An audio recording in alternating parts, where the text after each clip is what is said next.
महाराज वर्तंतु कौत्स से कहे मुझे 14 करोड़ सोने की मुद्रा चाहिए।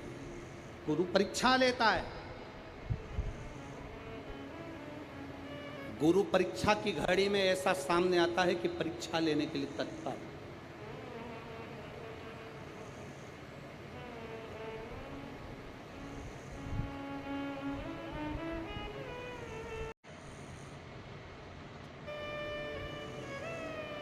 महाराज वर्तंतु कौत्स से कहे मुझे 14 करोड़ सोने की मुद्रा चाहिए। गुरु परीक्षा लेता है। गुरु परीक्षा की घड़ी में ऐसा सामने आता है कि परीक्षा लेने के लिए तत्पर।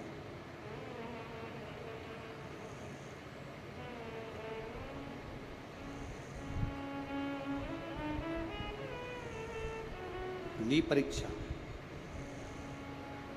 14 करोड़ सोने की मुद्रा। कौत्स गया तुरंत राजा रघु के पास। राजा रघु से कहा महाराज 14 करोड़ सोने की मुद्रा मेरे गुरु जी को देना है, मैं ब्राह्मण का बालक हूँ आपके।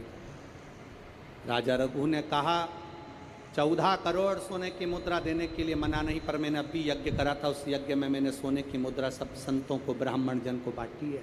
मेरे पास में इतनी मुद्रा नहीं, थोड़ी बहुत निकल जाएगी, 1 करोड़ दे दूंगा, 14 करोड़ कहाँ से। राजा रघु ने कहा पर ब्राह्मण मेरे दरवाजे से खाली ना जाए, रुकिए मैं इंद्र पर आक्रमण करता हूँ। गुरु गुरु है, इंद्र पर आक्रमण करता हूँ। राजा रघु ने इंद्र पर सेना तैयार कर आक्रमण करना प्रारंभ करा।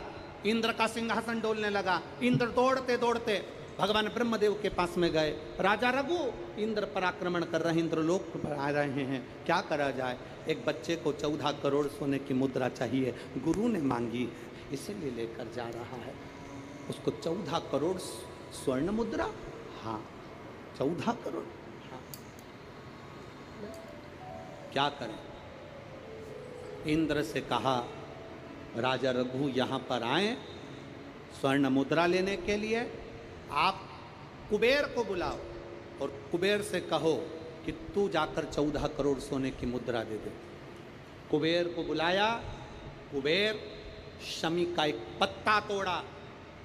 शमी का एक पत्ता कुबेर ने तोड़ा और पृथ्वी पर आकर शमी के पत्ते को तोड़कर कौत्स को दे दिया। कौत्स ये शमी का पत्ता है। कौत्स ने कहा मुझे 14 करोड़ स्वर्ण मुद्रा चाहिए, ये पत्ते का क्या करूंगा। 14 करोड़ मुझे स्वर्ण मुद्रा चाहिए, इस पत्ते का क्या करूंगा। तब कुबेर ने जो पत्ता दिया और कौत्स से कहा कि यह बर्तन तू महर्षि को ले जाकर दे देना, वह महर्षि समझ जाएंगे इस पत्ते में क्या है। बर्तन तू महर्षि के पास में एक शमी का पत्ता ले जाकर कौत्स ने दिया। कौत्स ने जैसे ही दिया, बर्तंतु ने उस पत्ते को अपने सिर से लगा लिया और जान गया ये मेरे महादेव का शमी का पत्र है। एक पत्ते में 14 करोड़ सोने की मुद्रा का फल होता है। 14 करोड़ सोने की मुद्रा का फल एक शमी के पत्ते में होता है। तुरंत बर्तंतु महर्षि ने शंकर की आराधना कर कर शिव जी से हाथ जोड़कर प्रार्थना करी, बाबा प्रकट हो। देवादिदेव महादेव प्रकट होकर कहते हैं बर्तंतु मांगो तुम्हें क्या चाहिए।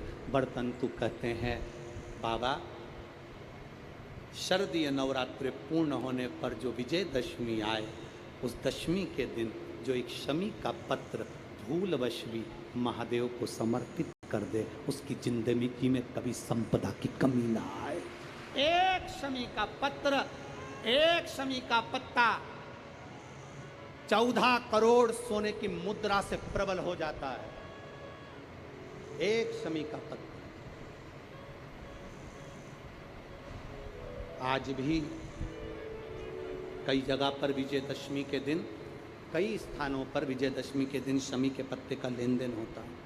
शमी के यहाँ होता है कि नहीं होता हमको स्मरण नहीं है, महाराष्ट्र में तो, पर कई जगह होता है। यहाँ पर भी शमी का जो पत्र होता है विजयदशमी के दिन लोग देकर उसको प्रणाम करते हैं, माता पिता को नमन करते हैं। क्यों?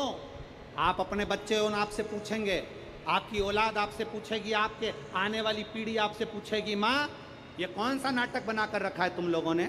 समी का पत्ता दे, समी का पत्ता ले, मिलने जाओ तो समी का पत्ता क्यों लिया दिया जाता है? बच्चे पूछेंगे। आज की पीढ़ी बहुत प्रश्न करती है, उसको उत्तर देना पड़ेगा कि एक पत्ते में 14 करोड़ स्वर्ण मुद्रा का फल होता है। एक शमी के पत्र में आज के बच्चे जो प्रश्न करेंगे उसका उत्तर देने के लिए तुम्हें तैयार रहना पड़ेगा। उस उत्तर को तुम्हें देना पड़ेगा कि ये शमी का पत्र विजयदशमी पर क्यों लेन देन किया जाता है, शमी का पत्र क्यों शिव के मंदिर में जाता है, शमी के पत्र की मूलता क्यों होती है, इसको समझाना। एक शमी पत्र में वो फल है। और केवल यही नहीं, शमी के वृक्ष के नीचे, बेलपत्री के वृक्ष के नीचे अगर भूल से भी बच्चा, बूढ़ा, कोई व्यक्ति एक पार्थिव शिवलिंग का निर्माण कर लेता है, भूलवश भी उस पे जल समर्पित कर देता है, भूलवश भी उसके भाव से पुष्प या शमी पत्र या बेलपत्र भी